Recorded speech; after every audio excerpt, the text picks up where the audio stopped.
Good morning and welcome. It is well that you have come. My name's Nicoya Helm. I'm an associate teacher here at Temple Buddhist Center, and I am honored and delighted to be of service.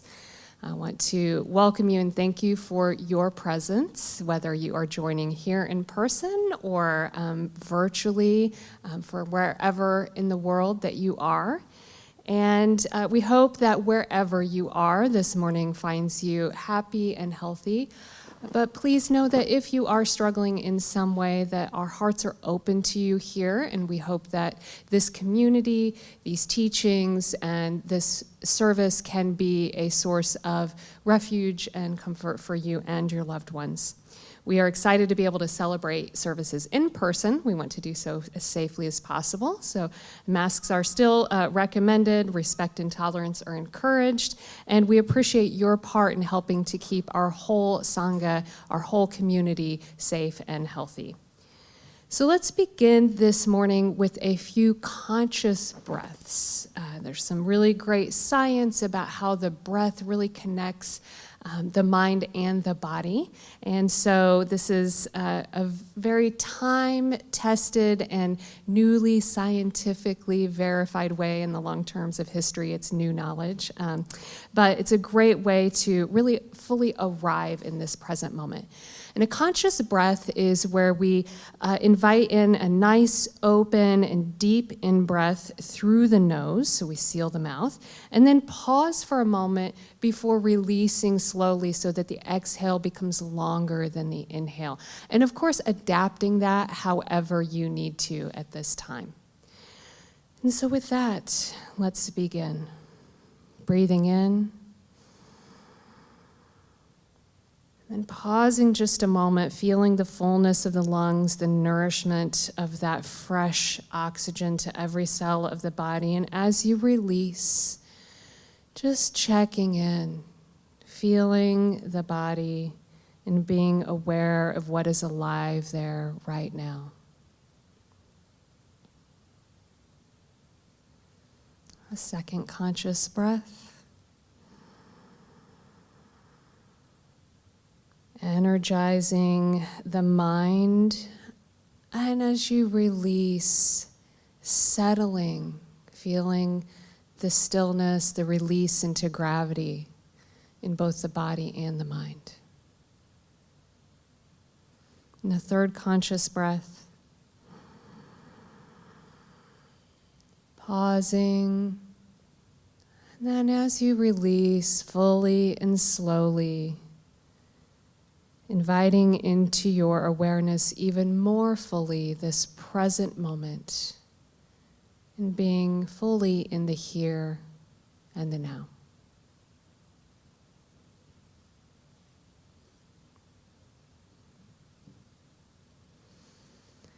Here at Temple Buddhist Center, we like to begin our services with chanting.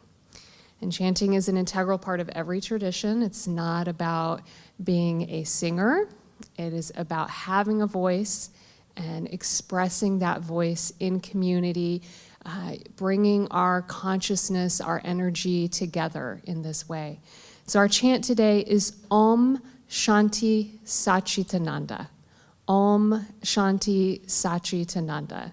And this is celebrating the awakening of peace, bliss, truth, and consciousness. And so I will invite Christine to tone us in. Together. Om Shanti Satchitananda. Om Shanti Satchitananda. Om Shanti Satchitananda. Om Shanti Satchitananda. Om Shanti Satchitananda. Om Shanti Satchitananda.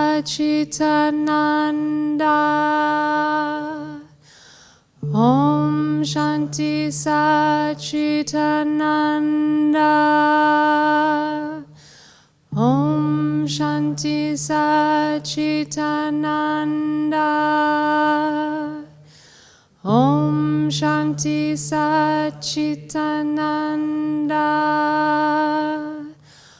Om Shanti Sachitananda. Om Shanti Sachitananda. One more time. Om Shanti Sachitananda.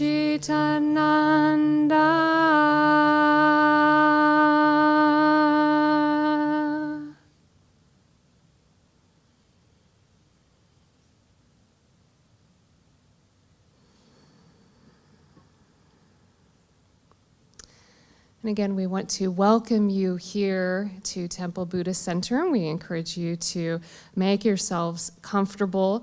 We do have cushions available at the front, listening devices in the back, if that is of assistance, blankets, cough drops, tissues. So whatever you need to do to prepare yourself for a time in meditation and community this morning. Here at Temple Buddhist Center, we practice Western Buddhism. This is a blend of Eastern philosophy and Western psychology. This new and dynamic form of spirituality is alive, it is inclusive, it's active, and it focuses on core Buddhist insights, mindfulness, meditation, and their practical application in our daily lives. So here our goal is not to try and get everyone to agree on one particular lineage or doctrine or philosophy. Rather, it's on cultivating a shared experience of mindfulness, oneness, and love. So whether we are chanting, whether we are meditating or sharing from the heart and sacred spiritual community, we invite you to and we respect that you will participate at a level that is right and appropriate for you. Here at TBC, as we like to call it for short, we celebrate the 3 jewels. And we acknowledge these as core values and reflections of the awakened mind. And these 3 jewels are the Buddha, the Dharma, and the Sangha. And the Buddha represents not just the historical figure of the Buddha, but the awareness of our own Buddha nature, as well as the Buddha nature of all beings, which helps bring a new perspective to this and every precious moment. The second jewel is the Dharma, or the wisdom teachings. These are the teachings that help us touch more fully into our Buddha nature, into a way of being that is released from fear and delusion, and more in contact with the truth of our true nature and who we are. And third, finally, but definitely not least, is Sangha, or spiritual community. And your presence here is vital and important because it is what creates that community. And Sangha is where we practice the teachings together and support each other along every step of this path. And so with that, I invite you to take a moment to silence electronics. If you're at home, maybe turn off notifications. Do whatever you need to do to further settle in and create an even more supportive meditative environment as we prepare for this morning's meditation. We will begin by reciting the prayer of refuge together 3 times, and after we'll move into a time of meditation. So together, in Buddha, Dharma, and Sangha, we go for refuge until fully awakened through the power of generosity, ethics, patience, enthusiastic effort, concentration, and wisdom. For the sake of all beings, may we realize and demonstrate our innate goodness. In Buddha, Dharma, and Sangha, we go for refuge until fully awakened through the power of generosity, ethics, patience, enthusiastic effort, concentration, and wisdom. For the sake of all beings, may we realize and demonstrate our innate goodness. In Buddha, Dharma, and Sangha, we go for refuge until fully awakened. Through the power of generosity, ethics, patience, enthusiastic effort, concentration, and wisdom. For the sake of all beings, may we realize and demonstrate our innate goodness.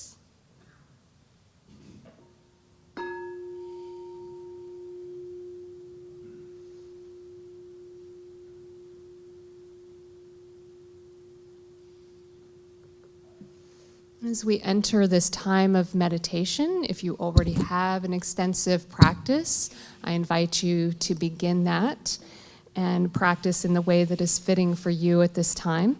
If you're new to meditation, we'll begin by sounding the bell 3 times in honor of the 3 jewels.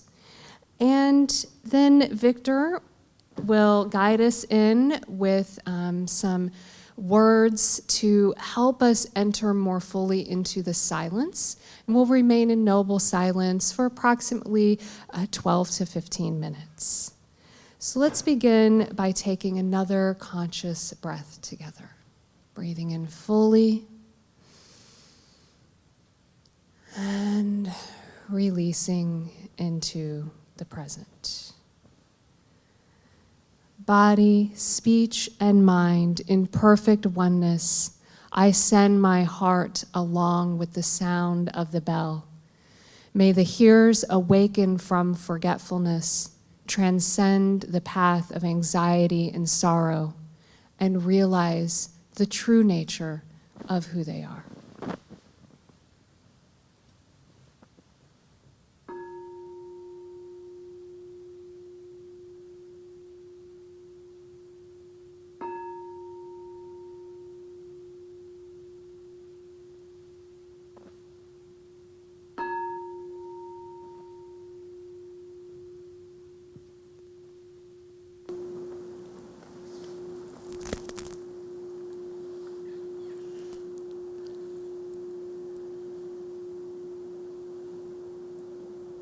And so as the sound of the bell decays, guiding us, showing us the way into silence and stillness, we can check in once more with the body, partnering with the body to become more gentle, spacious.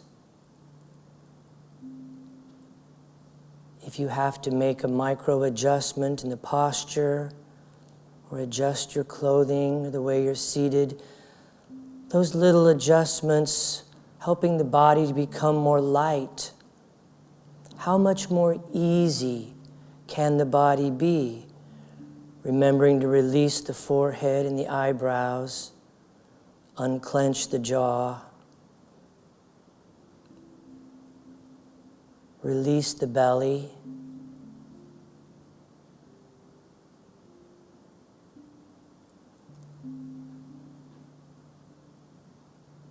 And as the body becomes more relaxed, we can bring our awareness to the breath, the rise and the fall of the tummy, with each inhale and exhale.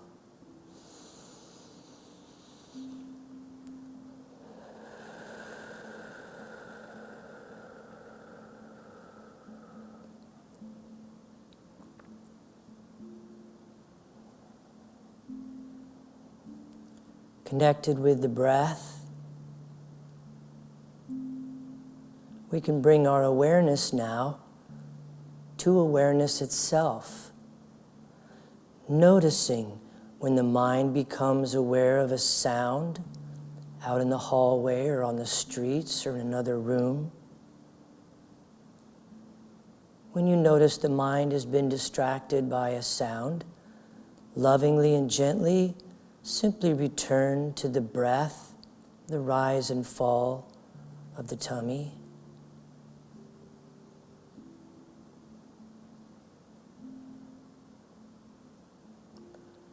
You may become aware that the mind has been distracted by a sensation, like hot or cold, or an itch or a tummy rumble.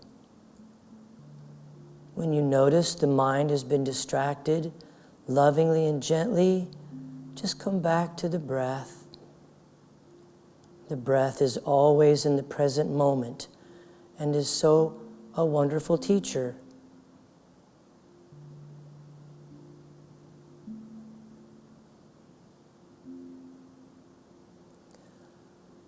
You may become aware that the mind has been distracted by a thought or even a string of thoughts. When you notice that the mind has been distracted by thinking, lovingly and gently and without any judgment, blame, story making, just instantly return to the breath, the rise and fall of the tummy.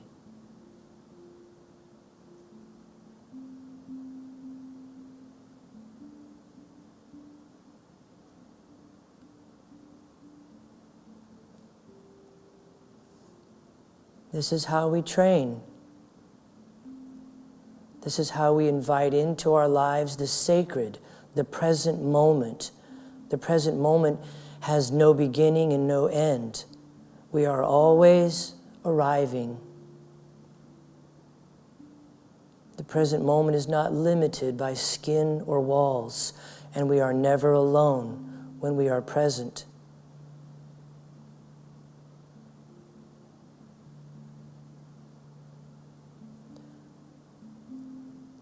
And so, connected to the breath, the body is gentle, easy.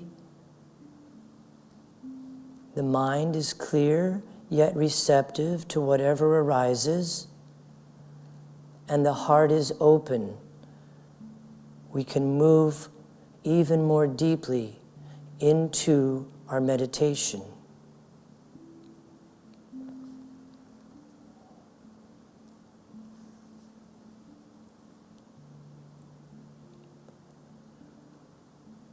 I close my eyes and I see clearly. I stop trying to listen and I hear truth. I am silent, yet my heart sings. I seek no contact and find union. I am still and move forward. I am gentle and need no strength. I am humble and remain whole, returning again and again to the breath, returning again and again home.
And so at this time, I invite you to remain in a meditative state, connected with the breath. The body is easy, gentle. And I invite you to bring your awareness to the sense door of sound, noticing the sound of my voice or the sound of the air handlers in the room, or if you're at home, any noises outside or around. And as you become aware of the sense door of sound, at the same time, can you keep 5% of your awareness on the still silence within?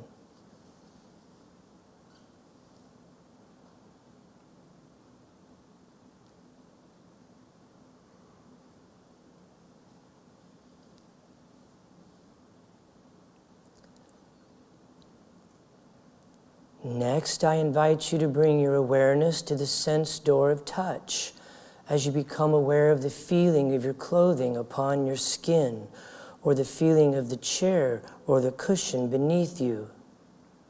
And as you become aware of the feeling of material and matter and form, at the same time, can you keep 5% of your awareness on that which is formless? In other words, awareness of awareness.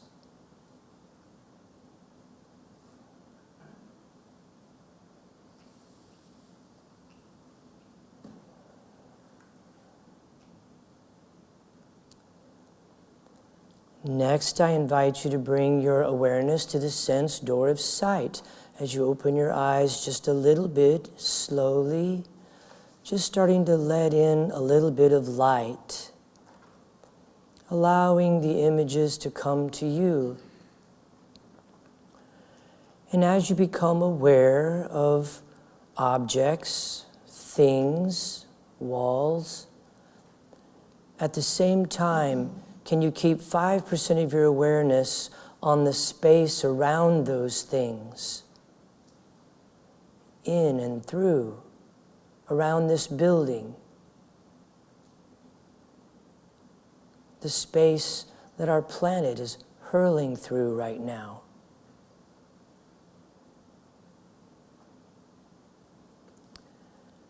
And next, I invite you to bring your awareness to your breath as we take a conscious breath together. Holding for a moment and releasing slowly. And as you release, be present in the here and the now, in this time and this place.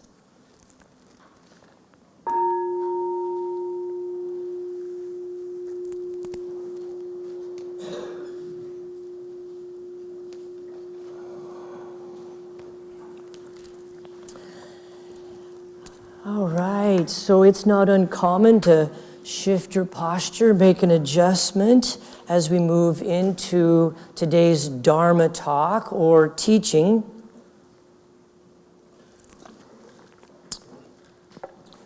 And before I go into the Dharma talk, I wanted to say a little something about the events going on in the world right now. And so the events this week and the images coming out of Europe are very disturbing. And I, like many of you, have been deeply moved or even frightened by what is happening. Though our practice is pacifist, it is not passive. The easy way out is to get angry or to succumb to fear, blame, judgment, creating us and them. However, the path of the spiritual warrior is to open our hearts even more. To open our hearts even more deeply, feeling the fear, bringing awareness to greed, seeing ourselves in both the aggressor and those who are fleeing. There has never been a time without war, hunger, disease. Our practice does not change, although the world around us is in constant flux. Only when we take time to truly feel and be present with the emotions that come from the events that are occurring, only then can we let our practice then purify and release and transform fear into compassion. And then our actions come from a place of love, not hatred or fear. Our response to the world can be fierce, yet free of hatred and discrimination. We will all do what we can do. Some will start researching Europe and the Ukraine and Russia and the political instability and things going on, and thereby educating themselves. Some will send money. Some may vote. Some may volunteer or make ribbons or invite a refugee family into their community. Do not get caught in the trap of the mind. It is not so much what you do, it's the quality of the doing. Small things done with great love are great indeed. So I just wanted to bring that up and talk just briefly about that, because I've been getting a lot of emails and calls and discussions with folks around that. And I believe that Robert is going to speak additionally on this next Sunday. So with that being said, I'd like to transition into today's talk, Welcome Buddha Home. And I must say that I am constantly amazed at the blessings that befall this community, both near and far. We are so rich with talent, creativity, sharing, caring, dedication, and commitment to the practice. The energy that this community is emanating is attractive. And we are attracting to us all these amazing, wonderful people, ideas, things. It's just every day I wake up completely amazed. And so today I want to tell you the story of such an attraction. So about 2 weeks ago, I got a phone call. And the phone call started with, "We have this statue." Now, right then and there, I could feel myself contract. Not because there's anything wrong with the statement, it's because I've had several other phone calls that started with, "We have this statue." And so the first time I went out to visit the home, people said, "Hey, we want to donate this statue to the community, and please come and get it." I get there, and it's like 4 feet tall and concrete.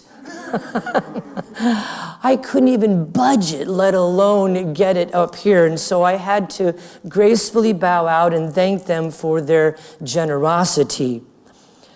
The second time I got a phone call that started with, "We have this statue." I get there, and it's a beautiful Buddha laying on its side, which is what we all know as deathbed Buddha. It's his last moments and his last words. And so I was like, "Well, this is lovely." And I bring it here, and the Sangha is all like, "Oh, this is delightful," until somebody points out to me that he's laying on the wrong side. So, oh, thank you. We'll not have that. And then I get another phone call about, "We have this statue." And they're really talking it up, and it's like, okay, it's not 4 foot tall and 500 pounds. No. It's very nice. It's the perfect size. You're gonna love it, and it's beautiful, and it'll fit on your podiums, and comes with a stand. Well, I get there, And the stand itself is like 6 times bigger than the Buddha itself. The Buddha is like this little tiny, sitting on a giant stand. I'm like, okay, thank you. So I brought it back. So you see why I had this little contraction. And so I get into the conversation with this really beautiful human being. And by the way, the entire family is tuning in today. And so they are sharing this service with us.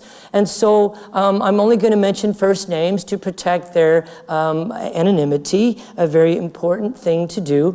And so Joel begins to tell me the story about this Buddha. After I cleared that it wasn't, 500 pounds and 2 inches tall, and like that. He says, no, he kind of gave me measurements. And so Joel began this fascinating story about his great-grandfather, or perhaps it's his grandpa, because this straight.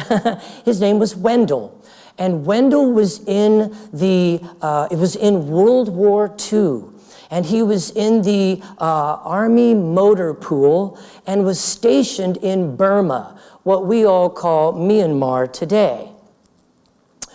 And so while Wendell was stationed there, during World War II, there's tremendous upheaval and there's a lot of suffering and he's dealing with everything the best he can.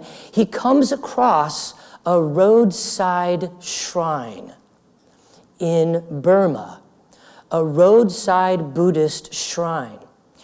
And I can only imagine what he was feeling or what went through his mind. But I imagine that in the midst of all of this war and hunger and refugees and being far, far from home and his own family, I imagine that seeing this Buddha sitting in peace, silence, meditation, was very attractive. There's that attraction again. Our community is creating such peace that people are attracted to us.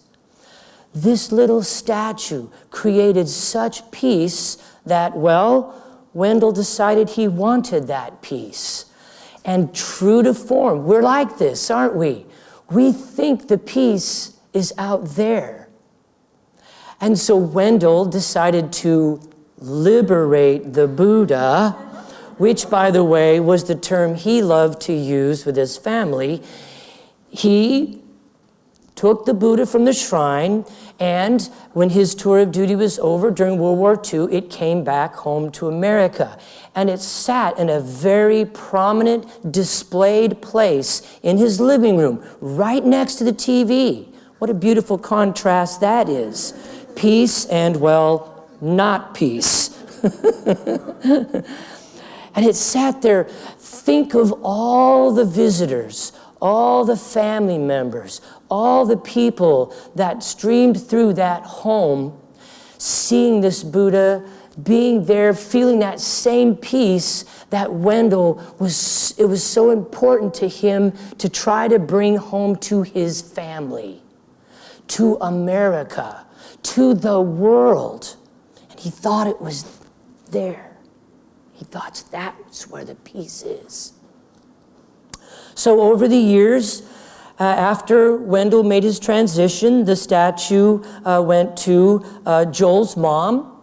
And then Joel's mom made her transition last May. And then the statue went to Joel's dad. And then Joel's dad gave it to Joel here recently. And Joel decided that he wanted to give it back. He wanted to give it back. So he probably just Googled Buddhism in Kansas City. And fortunately, thanks to the hard work of some of our volunteers and our digital diva, Temple Buddhist Center came up first. And Joel called Victor. Victor answered the phone, and that's kind of how that whole story came full circle. But there's a little bit more. After Joel and I set a date to return the statue, he texted me and said, hey, by the way, can my son come with me? Sure, of course he can. Great, so we set that up. 2 days later, he texts me, my dad wants to come. So can me, my dad, and my son bring this Buddha statue back to you guys? And we set the date. And at that point, my heart really opened and I realized this is so much more than just bringing a statue back to a Buddhist community. And so I told Joel, I says, Joel, I think we should perform a ritual. I think we should welcome the Buddha home and at the same time welcome you and your family, absolve the karma from the original deed for not only you and your family, but also for Wendell. Yes, it's retroactive. And so the big day came and Simon, hi Simon, Simon is Joel's son and Joel's dad, came. And so 3 generations of this family were present as we, in this room, we placed the Buddha on this little table. The yellow cloth in Buddhism, yellow represents the middle path and the complete absence of form as well as emptiness. So it's kind of all encompassing, and it also symbolically represented the community embracing and surrounding the statue, welcoming the Buddha home. And we all stood on one corner, and as we walked in 4 times around the table, Simon rang the bell. Joel held a smudge stick, absolving, releasing this negativity of the original karmic deed, as I chanted Dougherty Name, a prayer releasing past, present, and future. And so as we did this, Joel's dad began to weep. It was beautiful. And you could feel all of that release and all of that welcoming, allowing into our hearts no blame, no judgment, nothing wrong happened. I often talk about the Dalai Lama when he was asked about China invading Tibet. And his response is always the same. It's very painful. It hurts a lot. However, it's not bad or wrong, because when that happened, it spread Buddhism to the 4 winds. And Buddhism then was spread all over the world. So there's no good, bad, right, or wrong from the deed, but we can release any karmic residue, any negativity that was generated from what happened all those years ago. And so that is welcoming home the Buddha. Not so much the physical bringing the statue in. That's important, and that was the impetus to it. But what's real, what's true is home here. The Buddha never left home. He was always home. So anyone can build a house of wood and bricks, but the Buddha taught that that sort of home is not our real home. It is only nominally ours. It's a home in the world, and it follows the ways of the world. Our real home is inner peace. No blame, no judgment, no us, no them, no enemy, no discrimination. Pure consciousness and radical acceptance of this moment and what is contained in it. An external material home may well be pretty, but it's not very peaceful. There's this worry and there's that worry. There's anxiety over this and that. And so it is not our real home. It is external to us. Sooner or later, we will have to give that up as well. Because in our practice of impermanence, everything is becoming something else. A home, a relationship. This little statue, this little wooden statue will not always be what it is right now. But the memory of this connection with Wendell's family, this community, is forever and resides here in our true home. Our body is the same way. We take it to be self, to be me, to be mine. But in fact, it's not really so at all. It's another worldly home, so to speak. Your body has followed its natural course from birth until now, and like all bodies will experience old age, sickness, and death, and we cannot forbid it from doing that. That's just the way it is. That's why it is just a temporary shelter. When we are trapped in an egoic state of mind, home has a long list of criteria. It's got to have trees and a fence and hot water, pretty decorations, a perfect sleeper mattress, a man cave and a she shack, a 2-car garage.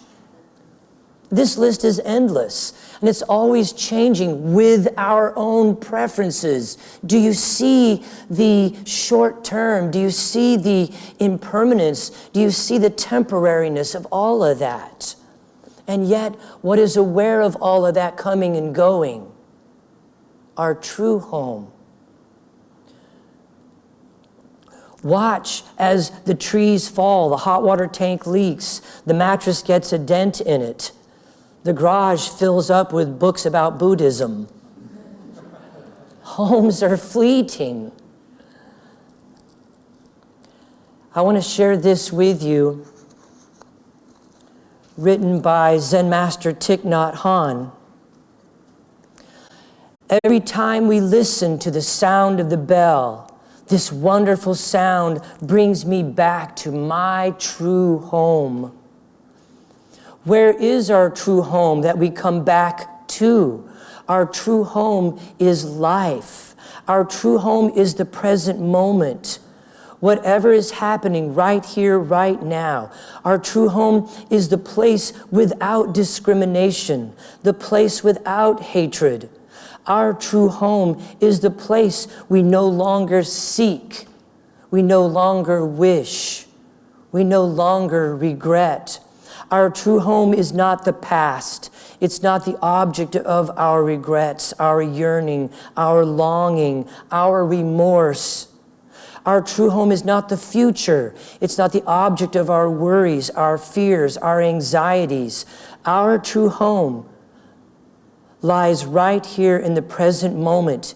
If we can practice according to the teachings of the Buddha and return to the here and the now, the energy of mindfulness will help us to establish our true home in the present moment. The Buddha offers us wonderful practices so that we can end our worries, end our suffering, end our seeking, our regrets, so that we can be in contact with the wonders of life right now. You don't have a life. That's the worldly temporary home. You are life, unfolding moment by moment. That's why the present is perfect. We open our arms to embrace all people, all species, everybody. All of these things can become the object of our love. When we can do this, we can have a true home that no one can take away, even if they occupy our country, even if they put us in prison. Our home is still ours, and they can never take that away. They can never take that away. The Buddha never left. There is no hatred in our true home, only happiness, joy, acceptance. There is no discrimination. There's no craving. An intelligent gardener will collect all the garbage that arises and make compost out of it, so to bring forth an abundance of fruits and flowers. Our hearts are like this garden that we cultivate. When garbage arises in the form of fear, anger, hatred, delusion, our practice transforms it into compost in which we can grow beautiful things, fruits and flowers. It's not a matter of having garbage. We so often, I don't want any fear, I don't want any blame, I don't want any judgment, I don't want any pain in life. It's not about not having the garbage. It's about transforming that garbage into compost for our hearts so that they may bloom, so that they may turn hatred into love, fear into gratitude, and so that we can feel constant blessings in every moment for everything that arises, for everyone that we meet, such as Wendell's family. And so, on behalf of Temple Buddhist Center and our Sangha here, near and far, we send our blessings to Wendell, his family, all of his relations, as we join our communities and our hearts together. We welcome home the Buddha.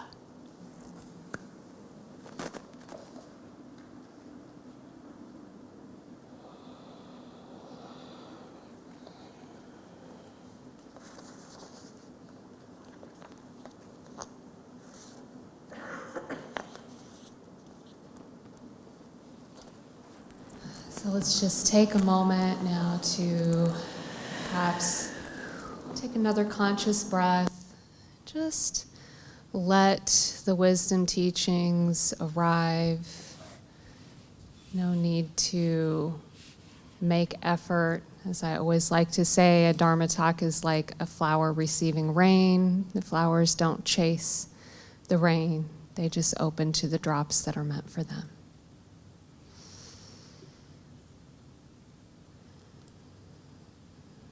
Now I invite you to join me as we move into an abbreviated loving kindness practice.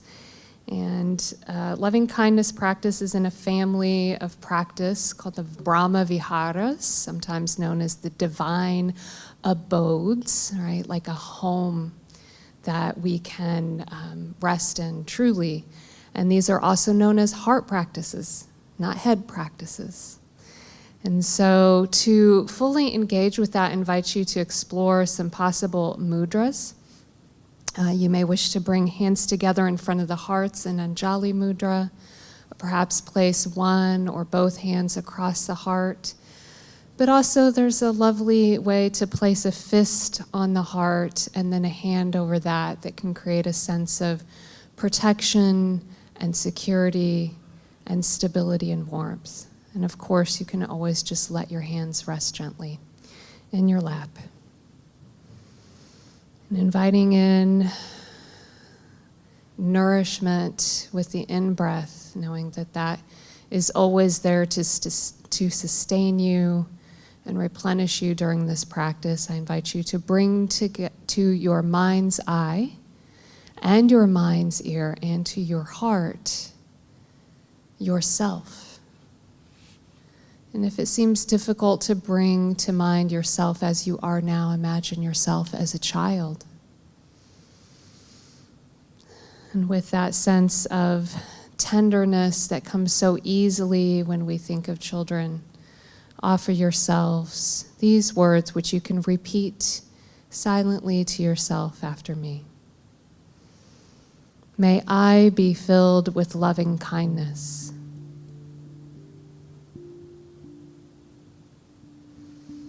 May I be safe from inner and outer dangers.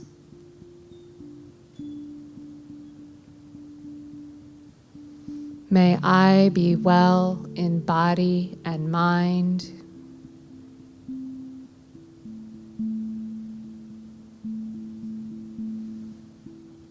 May I be at ease and happy.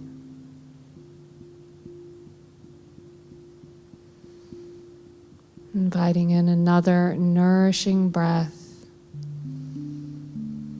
And with the out breath, releasing that image of yourself. Breathing in nourishment as you call to mind someone with whom you have an easy or even a tender relationship. Someone it's easy to imagine smiling at. And imagine them in the mind's eye, perhaps hear them in your mind's ear, and feel their presence in your heart as you send these wishes. May you be filled with loving kindness.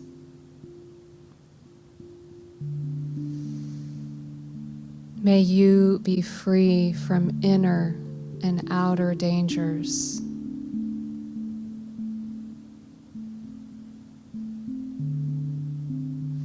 May you be well in body and mind. May you be at ease and happy.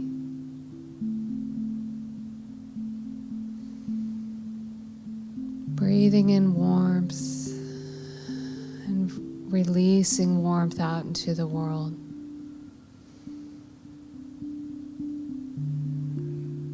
Drawing in more nourishment and support with another breath as you bring to mind someone with whom you have a challenging relationship. It could be someone present in your life, it could be someone estranged, or even someone past. And realize that if you were truly well, and if they were truly well, that this challenge would likely be reduced or even gone. And so a wish for their well-being is a wish for the well-being of all. And bringing their image to your mind, the sound of their voice to your mind, and their presence to your heart, to the extent that feels manageable. Offer these wishes. May you be filled with loving kindness.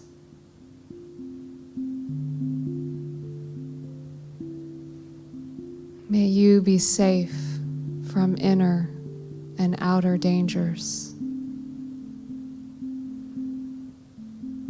May you be well in body and mind. May you be at ease and happy.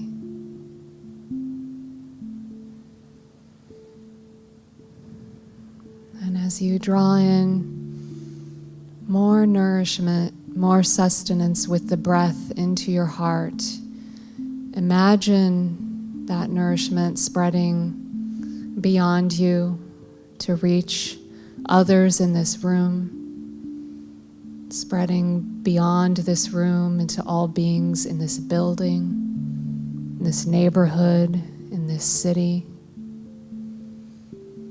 Allowing the image, the sound, the sense of this wish for wellness and well-being and kindness and goodness and all good things spread to this nation and to all nations,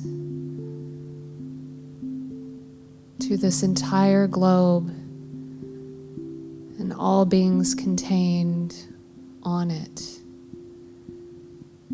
to all universes known and unknown, to all beings known and unknown, including ourselves. May we all be filled with loving kindness. May we all be safe from inner and outer dangers. May we all be well in body and mind. May we all be at ease and happy.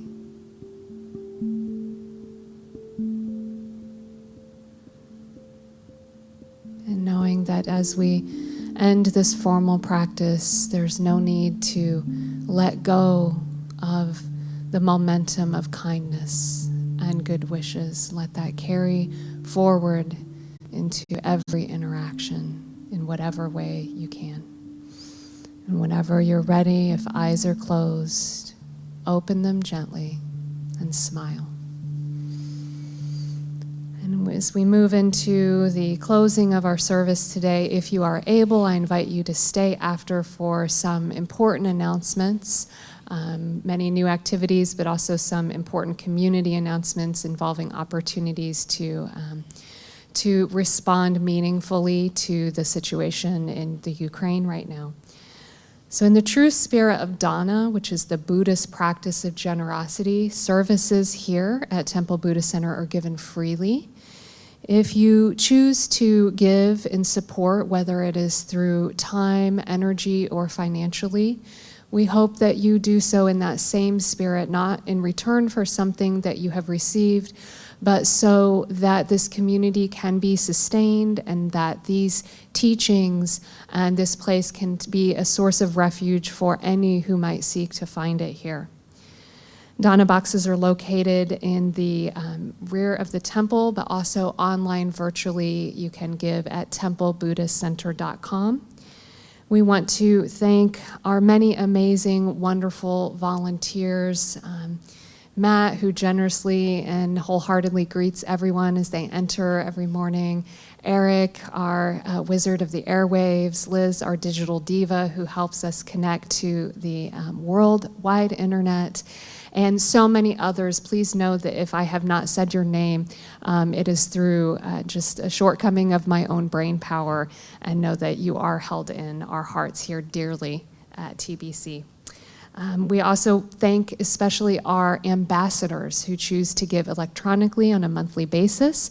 It's not about the amount, it's that monthly contribution helps us set a budget and keep things flowing in a more stable way. And if you would like to become an ambassador, you can do so at the website or by texting the words Unity Temple to 77977.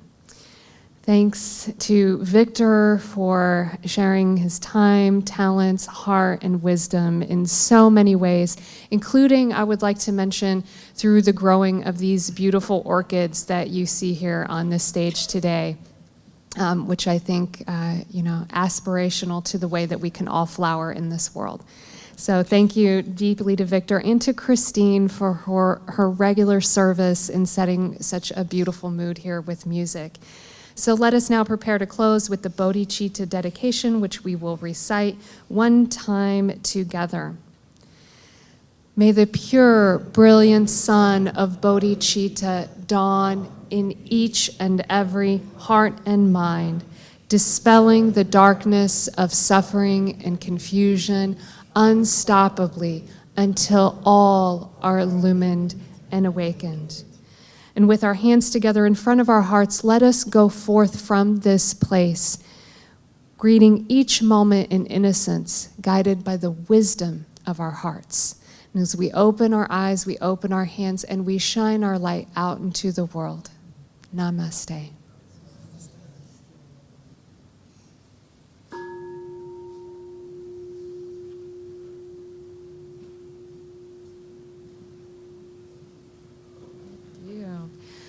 So again, brief announcements. Oh, we have no announcement slide, but that's okay.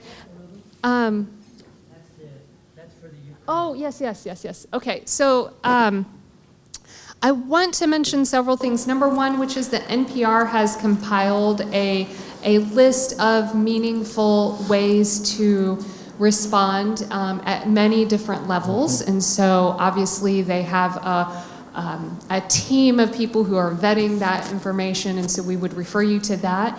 And is this Yeah, this is one of the resources, the International Rescue Committee. Yeah. So that is another source. So NPR or the site is a place that you can go. But also in our community, there will be a peace vigil, and that will be in this room. Is that? No, I think it's downstairs in the old Eden Alley. So it will be here. Will there be a streaming presence as well, or online? Okay, so hybrid opportunity to join, and that will be on Monday, March 7th from 7 to 9 p.m. We're getting that come together very quickly. We're getting that information on the Temple Buddhist Center website very soon, so I hope you can join us for that. This coming Saturday, March 5th, we will also have, we're a day-long retreat. Sorry, are these in a particular order? I don't know. We're just winging it up here, right? Go with the flow. So we do have a day-long retreat coming up that will be both in-person and virtual. Registration is available on the website.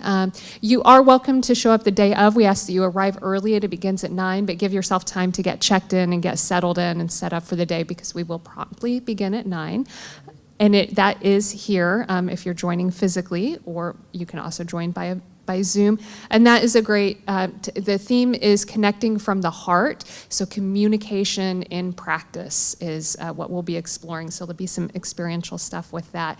And then continuing the idea of community and connection and communication, Victor and I will be facilitating a